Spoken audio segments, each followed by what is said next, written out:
Please join me in giving Tim Witsman a warm Pachyderm Club welcome.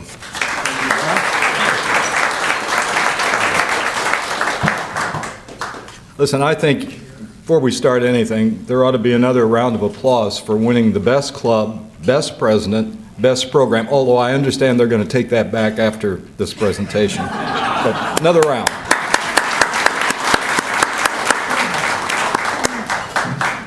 Well, I'm going to start off by maybe telling you how I get into this stuff. I'm not modern. I don't start off with something I believe in and then find all the data I can to agree with it. I start reading because I'm just interested in the subject in general, and it takes me somewhere. This time it was a book from 1935 called Our Oriental Heritage, and it's incredibly long. On CD, it's like 43 or 43 CDs. But as I was reading that, trade kept popping out from the very beginning. You know, trade's influence on things. So I thought, well, I'm going to start looking that up. That's what happens then. I start digging, looking for people who've done research in those areas. So this is going to go from prehistory to today, but I'm not going to give you a history of trade. What I'm after is the impacts that trade has had on human history. And we'll spend a fair amount of time on the post-World War II on that, actually. One historian thinks long-distance trade began as many as 150,000 years ago. There's no evidence of it. We don't know exactly when it really began. And trade, in any significant sense, really didn't start till agriculture came along. Although the early things that were traded, of course, had to be hard goods. They had to be jewels or silk or something that you could carry for a long distance. Goods that don't decay. And to get here, first you had to have agriculture and the domestication of animals. One of my favorite quotes from Will Durant, famous historian, is, "And then eventually, over a long period of time, woman domesticated man as she had so many other animals." Isn't that a great quote? You can think of the American West, too. It finally got civilized when the women showed up. But part of the point was, in a lot of cases, it was the women who were doing the domesticating of the animals, etc. Because the men were off hunting before you got to agriculture. But once agriculture comes along, all kinds of things get interesting. You have property for the first time, because most of those really primitive states were communitarian. But once agriculture happens, and it also changes the status of women and a lot of things. Now here's one of your problems, okay? You're a Stone Age person. I've got 6 pelts and I want to trade them for 1 axe. You know the problem? Most Stone Age societies couldn't count 6.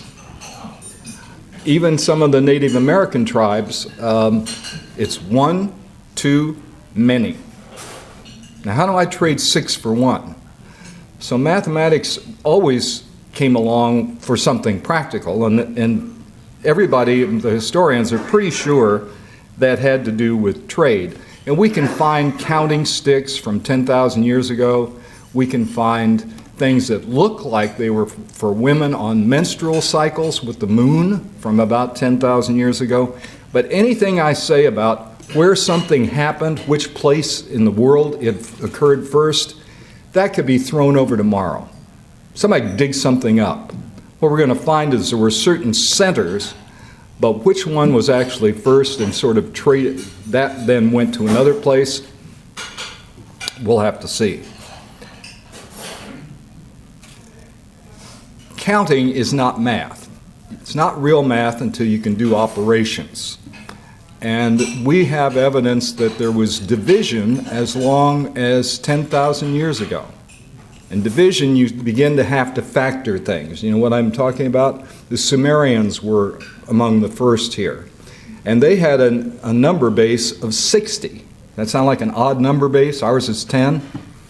Well, think about the hour and the minutes. That's where they came from. Think about the compass. That's where it came from. Why 60? Because 60 was divisible by a certain, you can divide it by 2, you can divide it by 3, you can divide it by 4, you can divide it by 5. And that's kind of how that came along. By about 3000 BC, they developed metrology, which means measurement. How do I trade something for grain? You have to have a standard size. You can't just say, I'll trade you a bag for that. How big's a bag? I don't know. So the Sumerians get a lot of the credit for these early things. We found 2,500 multiplication tables in one, and around that same time period, geometrical exercises, division, and other things. The Egyptians brought along base 10, but these two were fertilizing back and forth because there were Sumerians who were working in Egypt at the very same time. What do those early things look like?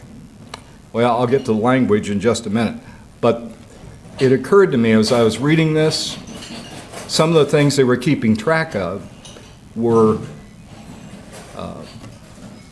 inventory, for one thing. That the world's oldest profession may not be the one we thought it was. It may be accounting. Okay? So significant trade really began to develop about 3000 BC. And everything started in that Golden Crescent area, but with two really important links, Egypt and India.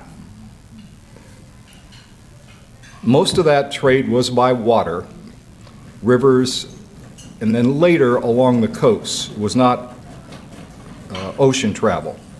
And then the big thing that happened next was the domestication of the camel, about 1000 BC.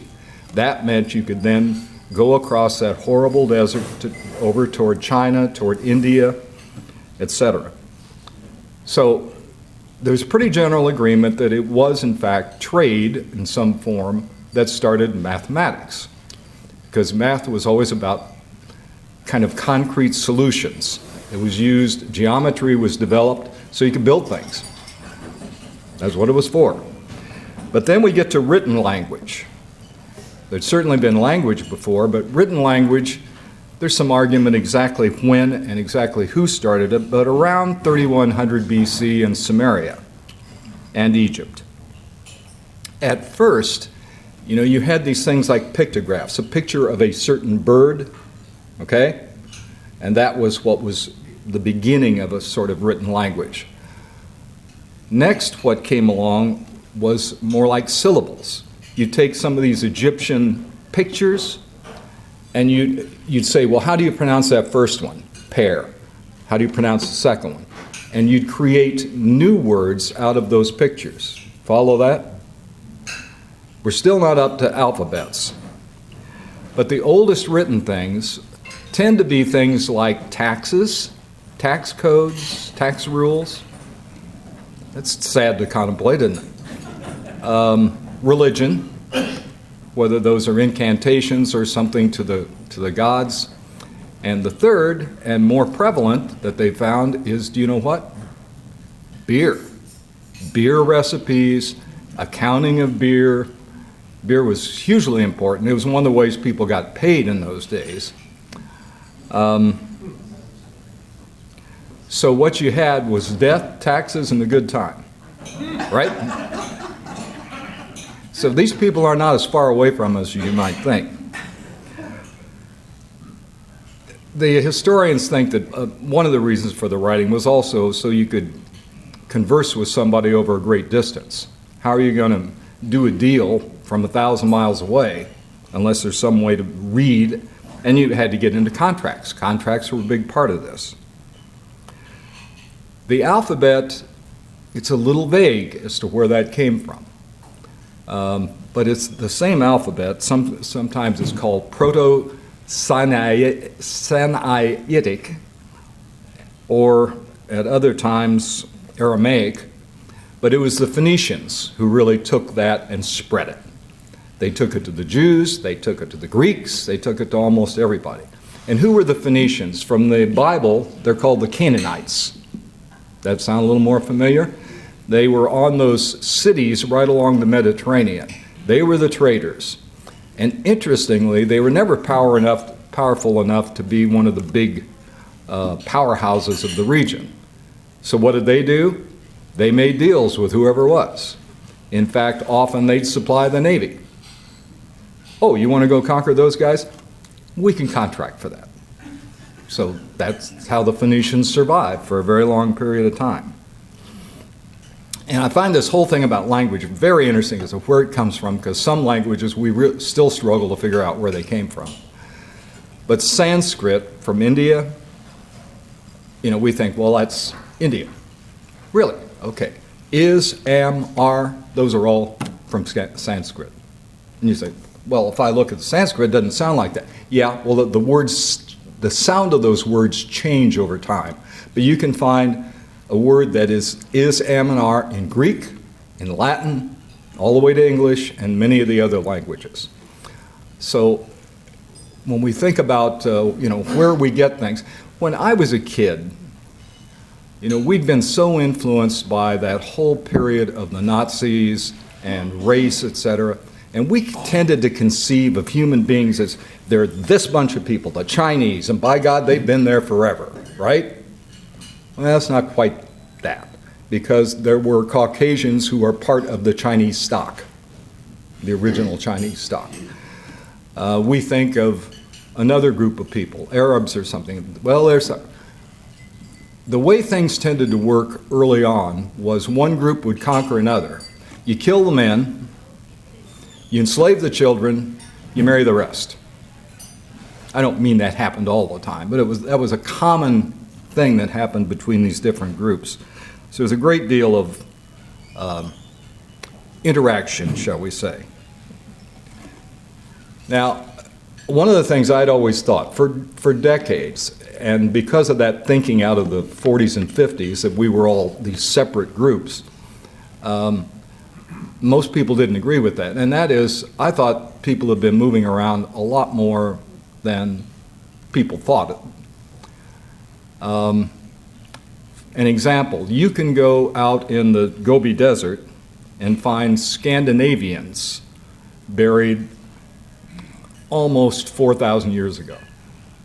You can tell by their hair, their size, the features of their faces. So people were moving around a great deal. That was back on the Silk Road. And the Vikings, some of you might know this, came down the rivers from Scandinavia in Russia and founded or really took over places like Kiev.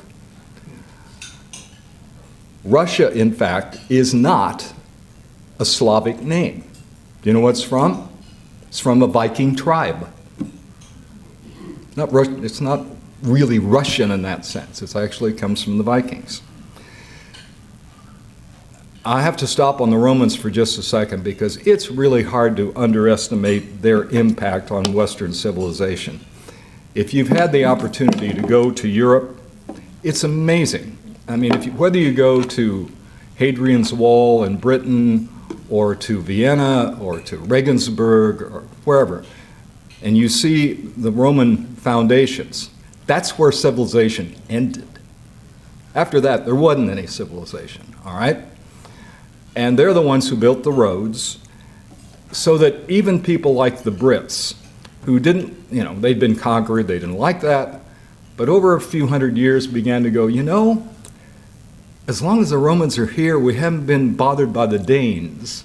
We haven't had everything destroyed. There's kind of a system here. And so trade flourished during that time, and Rome even tried to get trading relationships as far as China. But with the fall of Rome, most trade ended in Europe. There was still trade from some of the Italian places with the Middle East and farther east. And there was a Jewish group, and I don't really understand them, I'd have to read more about it, that was formed one of the important groups that did that trading. But with that loss of trade, do you see what we had? We had the Dark Ages. There was still learning going on in the Arab areas, but not a whole heck of a lot in Europe.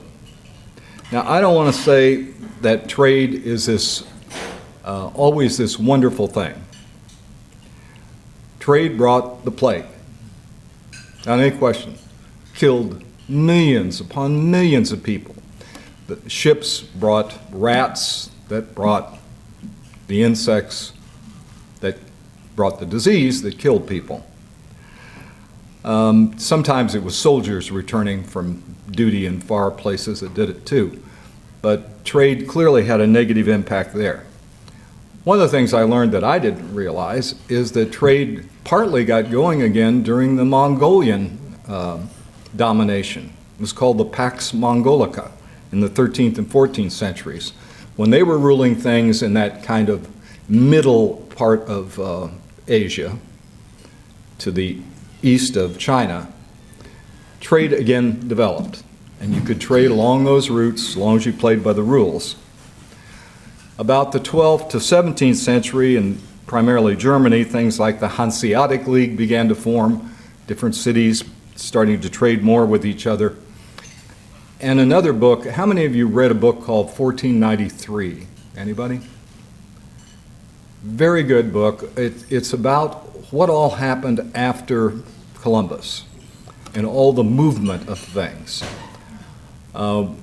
The author was actually over in the Philippines at one point, and he's listening to these Philippine kids sing old folk songs. You know, you think these go back hundreds and hundreds of years.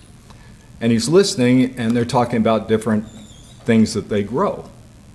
So he's thinking about it, and he realizes not a single one of the things they're talking about is native to the Philippines. None of them. They'd all been brought there.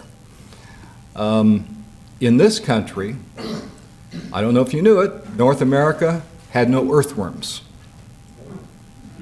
That came over in pots when the colonists came. Now, that would make it tough to have agriculture without earthworms, don't you think? Something to till the land. It may be why there wasn't as much agriculture when Europeans first came here. It's the Portuguese who really got oceanic trade going. And we're now talking the 15th to the 17th century. But again, one of the really, really black marks from trade, the slave trade. And it was huge. At the founding of this country, the value of the slaves was greater than all the other economic wealth in the country.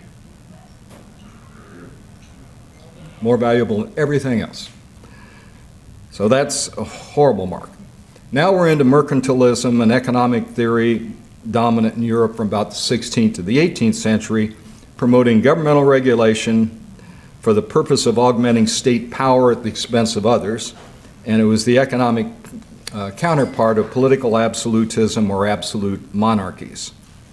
So the idea was you impose high tariffs on the importation of finished goods and low or no tariffs on the importation of raw materials or exotic products. It forbids colonies to trade with other countries and forbids trade to be carried in foreign ships. Those are things like the Navigation Acts of the Brits. Then along comes a gentleman who you folks would probably find agreeable. His name was Adam Smith. And he published his first book on moral sentiment earlier, but in 1776 he published The Wealth of Nations. And it is still worth reading. It is still as good as you can find on a whole number of subjects. So he created the concept of GDP, and championed the division of labor. He was for limited government and laissez-faire in the sense of, as little regulation as you could have. So the American Revolution comes along, and the British government goes to Adam Smith and says, what do you think we ought to do? We're in the middle of the Revolutionary War at this point. And he said, let him go. I said, no, what do you mean? He says, let him go. You get all the benefits and none of the cost. I made problems, and we still get all the trade. What's your problem? They came back to him later and said, that's probably not going to work. Do you have a second idea? And Smith said, he came up with the idea of the British Commonwealth. Now that wasn't done until some time later, but that was his other concept. that you allow these people autonomy, but you're all within a trading group, where you have a lot of the advantages. People misunderstand Smith. He still has the best rules on taxation I've ever read, and I always used them every time I taught a class. He's not a social Darwinist, and he has a real sense that people are both self-interested, but they're also interested in helping other people. And I think one of the things that distinguished the founders of our country is they didn't go down the two horrible ways that I think thinkers could go down. One was Rousseau's man is free, but he's everywhere in chains. If you just let people be free, everything is going to be wonderful. Or the Hobbesian, man is a pretty awful thing. His life and nature is nasty, poor, brutish, and short. Instead, like Mr. Smith, the American founders thought people can be either one of those things. And what you want is to create a system in which you channel good behavior. You don't control, but you channel behavior.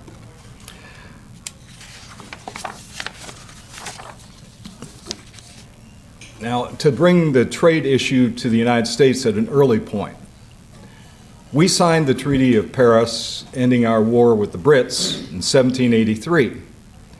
By 1800, outside of England and France, who were in a war with each other, we had the largest merchant marine in the world by 1800.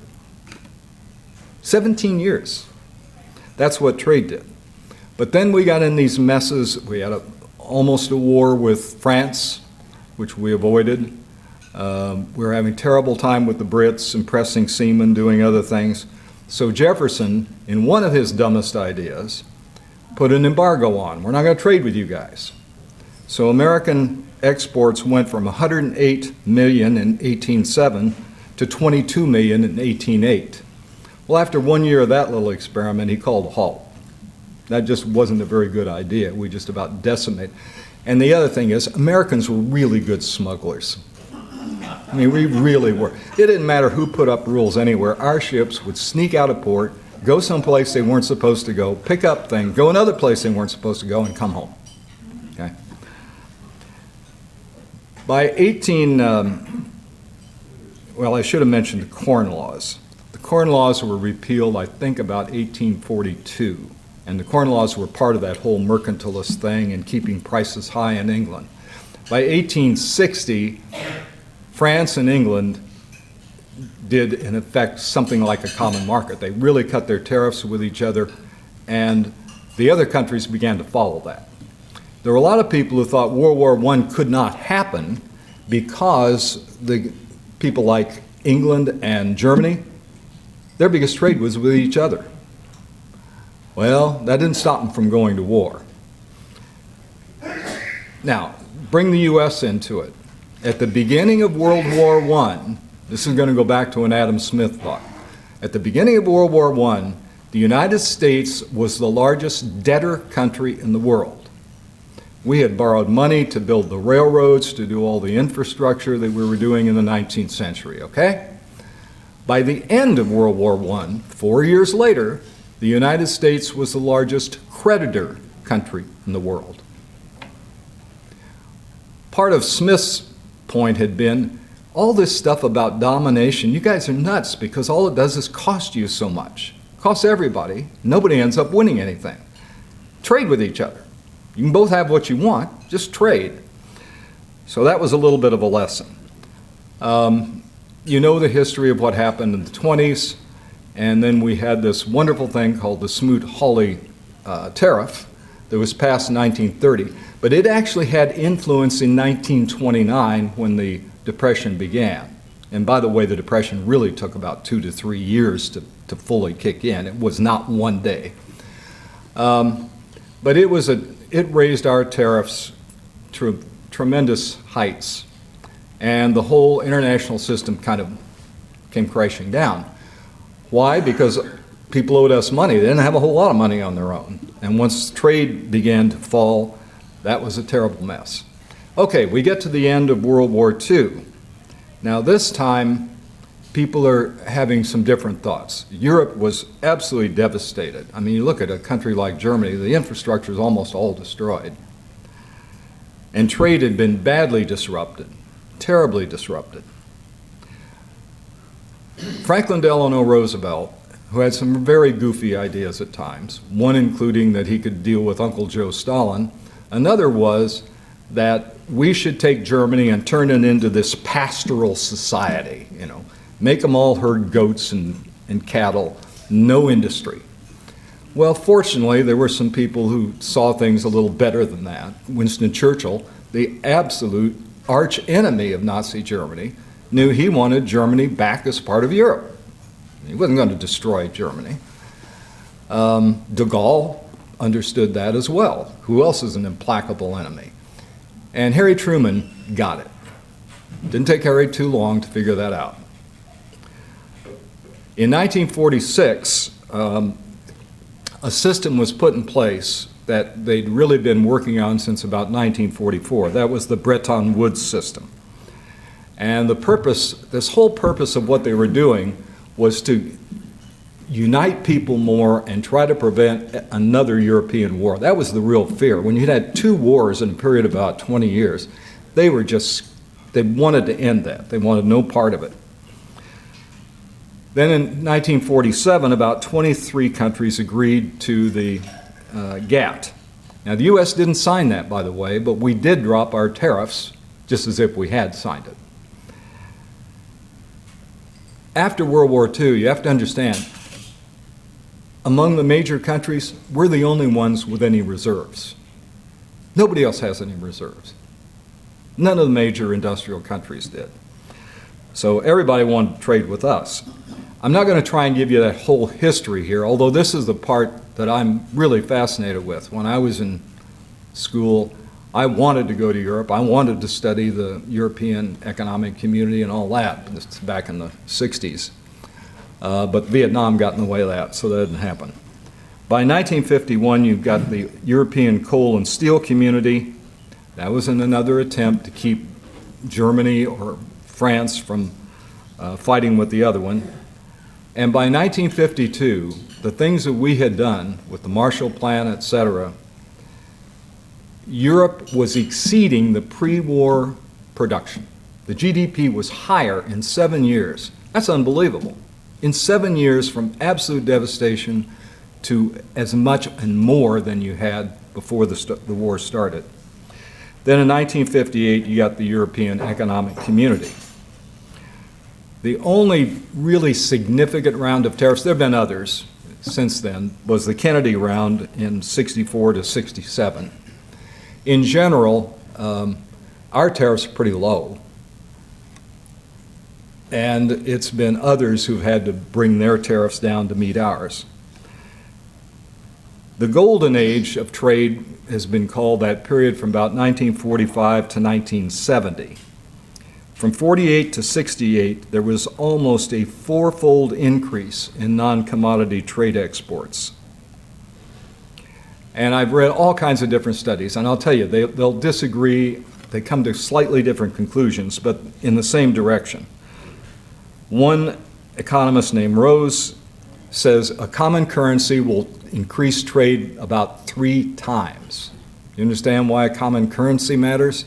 Because there's a cost. If I make a deal with you, and your currency goes up or down in the time between then and when I make the payment, I'm not trading for what I thought I was. So having the same currency makes a difference. The gold standard, another study by Estevardou, says that it increased trade about 90%. So what has changed and why that golden age ended was at one point everybody was working within that Bretton Woods deal on a fixed set of relationships of currency. When they went to floating currencies in the 70s, trade still grows, but it has dropped in terms of its growth. Another economist person says currency unions produce about a 66% increase in trade. and there's about a 1% increase in the trade ratio, gives you about a 0.5 to 2% growth in your gross domestic product. But the place where I want to get to and kind of end with so we can have some conversation is the impact of trade on poverty. And to do that, I had all kinds of data. I thought of throwing up slides for you about what all had happened, and I think it would just numb you. If you've had a big meal, half the audience would be asleep by the time I finished. So instead, I'm going to just boil it down really to China and Russia, okay? After World War II, by about 1950, the Soviet Union, it's always hard to deal with their data because it's all lies, but we think they were probably the second largest economy. But they're not anymore. Think of the difference in population between the Soviet Union and Canada, okay? Canada has a bigger GDP. Yeah, I don't know how much bigger the Soviet Union is. Is it 10 times? Probably not 10, might be 8 times as big. But Canada has the larger GDP. Russia has spent more time trying to restore their old empire, and today Italy has a bigger GDP than Russia. Brazil does. And by 2030 to 2050, there are different, I read different numbers, so I'm not sure which is probably accurate. Mexico will have a bigger GDP than Russia. Now the contrast is China. I have a book at home. This was how many years ago? Maybe 9. There was a Chinese city was visiting here, and for some bizarre reason, nobody in town was available to sort of host and run meetings with them, so I did it. And they gave me a book, and the book was really interesting because that book dates that city, its history, not from these thousands of years of China, which had a high civilization when we had the Dark Ages, but from 1978. Why 1978? That's the year that the guys from Shanghai took over and said they were the ones who traded with the world. If Shanghai was that was China's face to the world, and they understood what was going on. So they threw out the Maoism and they went to trading. Here's the significance once China became part of that system. In 1980, only 16% of the Chinese population was above the poverty level. 16%. By 2005, only 16% was below the poverty level. Is that unbelievable? Now, I'll give you another set of numbers, and again, sometimes these numbers cover different periods. Somebody's using slightly different definition of what they're going to call poverty or whatever. But China has brought at least 600 million people out of poverty. That's more than the rest of the world combined in that period. Doesn't mean I agree with everything else they're doing, but it is unbelievable. Today, worldwide, poverty is being reduced by about 1% to 2% a year, the number of people who are in extreme poverty. There are big disagreements about what you count as poverty. But among developing countries, I mean, the issues that exist, we hear so many things about the political parts, but if you're an African farmer in one of the poorer areas, what you need is a road. You got the product, you just need a decent road to get it out of there to somebody, to become part of the system.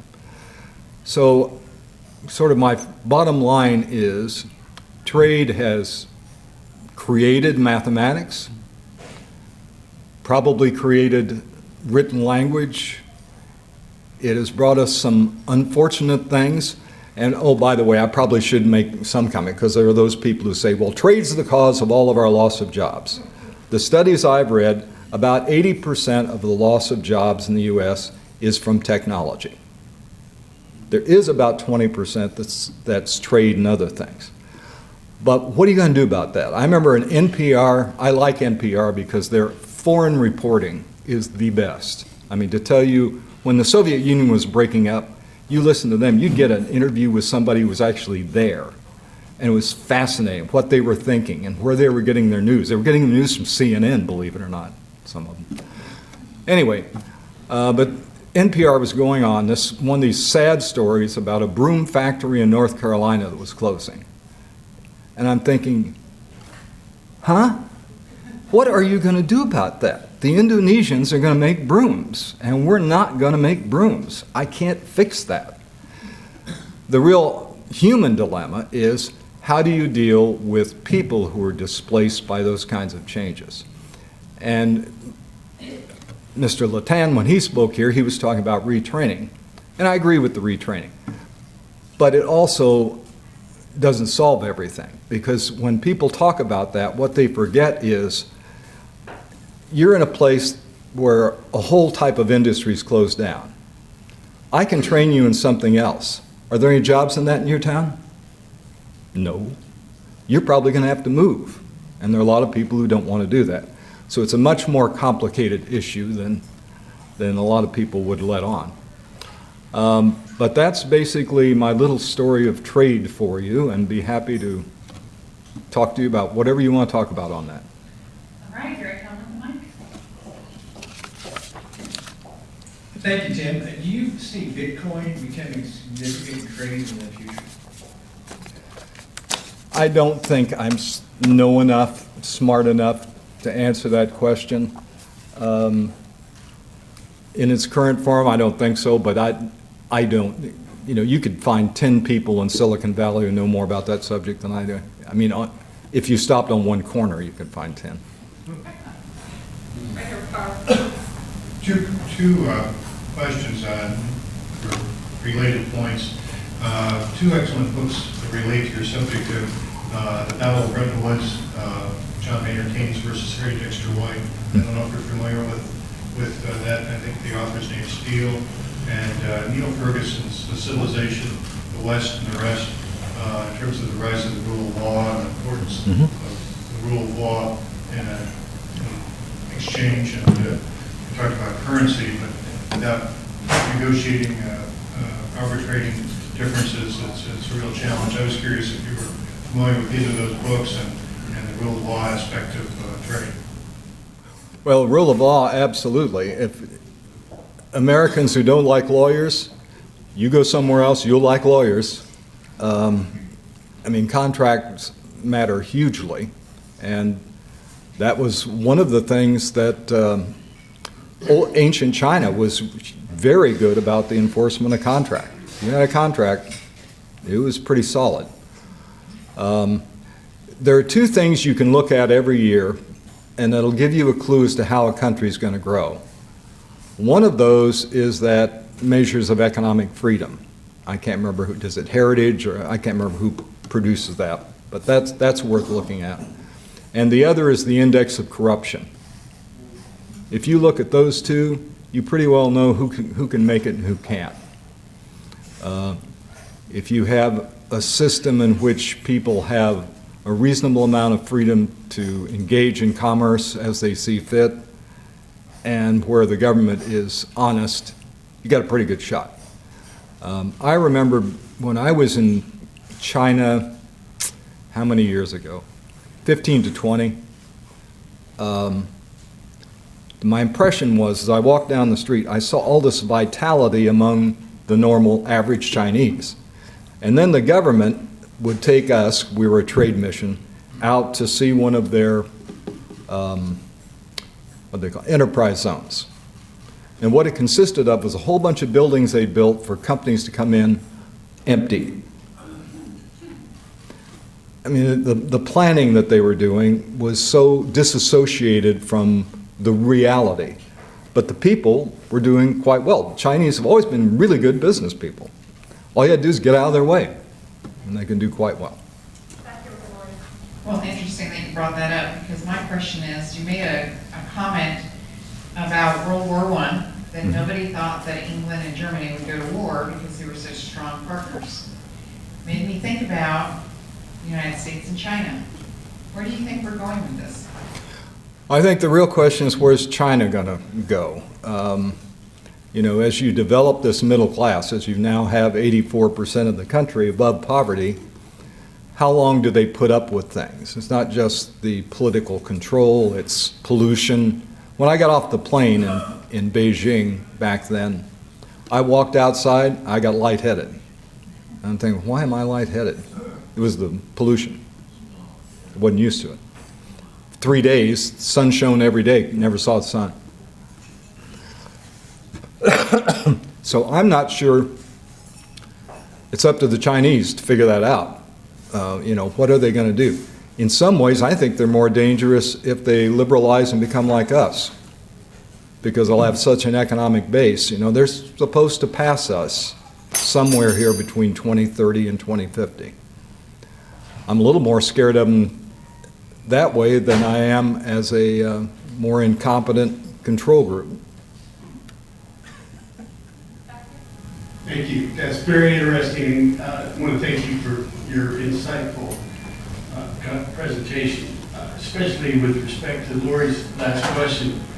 In view of the last few days, the Chinese have been successful over the last year listing their indexes on global index exchanges. My question is in regard to our propensity to be ever more reliant upon debt. And I bring that up in terms of your comments towards growth. On a global scale, what brings growth? It seems that our debt, as we grow it out, we become more focused on the need for growth or growing out of our debt. How do you see that interfering? What interferences do you see from on a geopolitical scale with respect to national policy of both fiscal and monetary scale? Okay, well, let's start with growth. GDP can only grow by two factors, by definition. Those are population and productivity. There are no other factors in it. For a country like China, that gets interesting because when they had the one-child policy, that means that for a while there, you're going to have an awful lot of old people and not very many young people. So I don't know what their demographics look like since they got rid of that, but that will play in.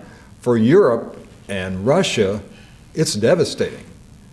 Take a country like Italy, which already has your retirement money is double what we pay for Social Security. They'd have to double it again. You can't do that. The only way out of that is immigrants. And I'm so amused at Americans whining about immigration here. I'm not afraid of Mexicans. If I'm in Europe, I'm afraid of a few people. Not everybody who comes out of Africa or the Middle East, but I'm afraid of some. And so their immigrants are going to be a much bigger challenge than our immigrants. Okay? Now, the other part of that had to do with debt. Well, I'm a deficit hawk. Let's just start out there. That I think we've lost track of that. That's the most important thing. We need to bring that down. I'm reading a book called Eisenhower and the Cold War Economy. And one of Ike's great insights, and he had a lot of them, was the relation between your industrial capacity and your military capacity. And I didn't know this till I read this book. He was so smart that they wouldn't let him just be like general in charge of a division. He always got his first assignment, he had to go over for Pershing and write the history of the U.S. Army in World War I. Then in 1929, they gave him the job of writing a mobilization plan for the economy of the United States in case of war, which taught him a lot. He learned quite a bit out of that one. So when he got to be president, he said, I've got to balance the budget, and he did try to balance the budget, budgeted 3 out of the 8 years. But I've got to balance that with enough military capacity to deter the Russians. And it was this, how do you do that? Nobody else really thought of that, okay? So it is hugely important, and I think if we can, I'm very upset with my generation. I dropped out of AARP because of their, they just want the young to pay for even more. I used to say the Democrats should not be allowed out without adult supervision. I don't say that anymore because what they did was they used up their credit cards, their kids, and now they're on the grandkids' credit cards.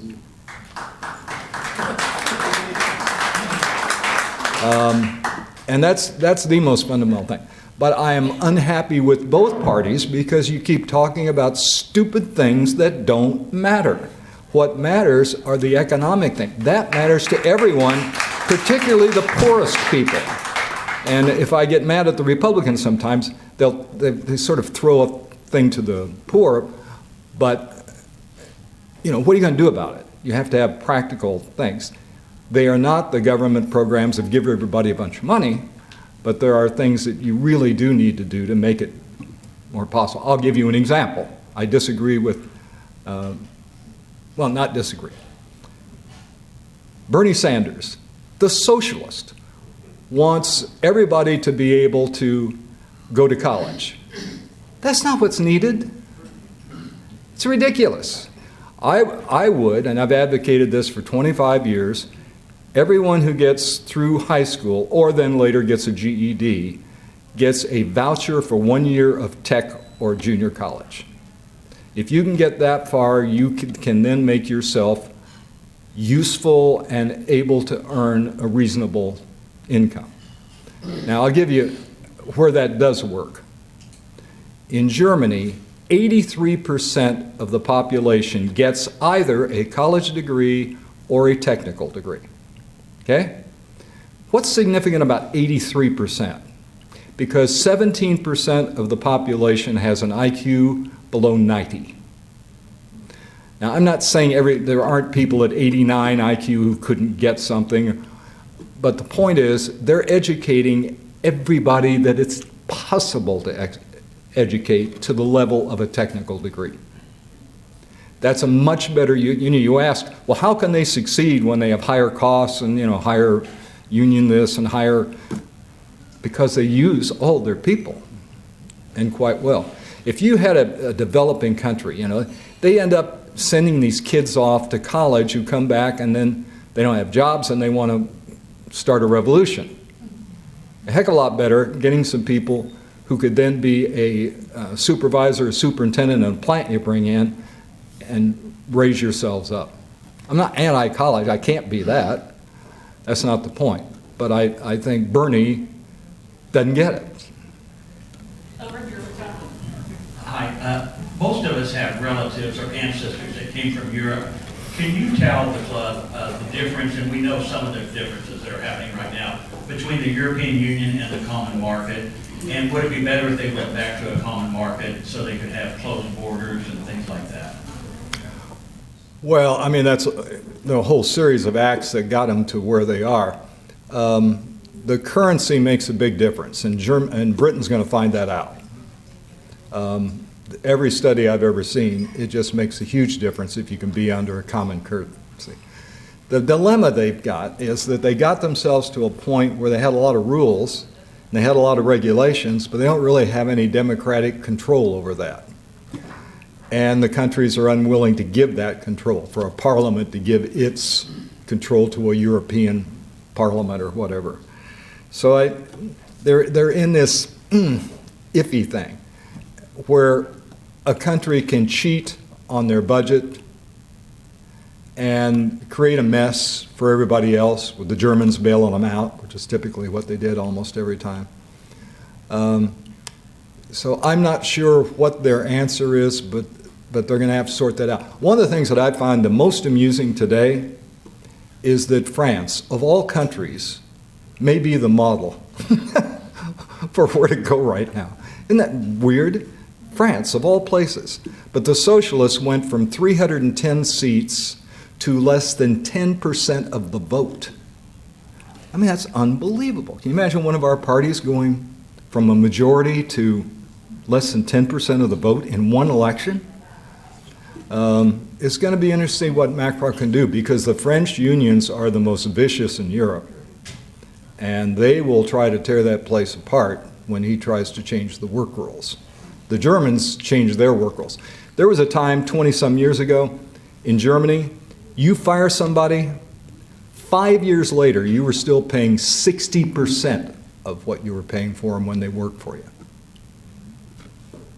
You don't hire people. That's why there's 30% youth unemployment. I'm not going to hire you if I've got that kind of a liability. So the Europeans have done a lot with contracts. You come in, I give you a 6-month contract, but you're not a real employee. And that's the kind of thing that France has got to figure out. But exactly what the Europeans are going to do next, I'm not sure. And I think that whole thing with the militants really makes it tougher.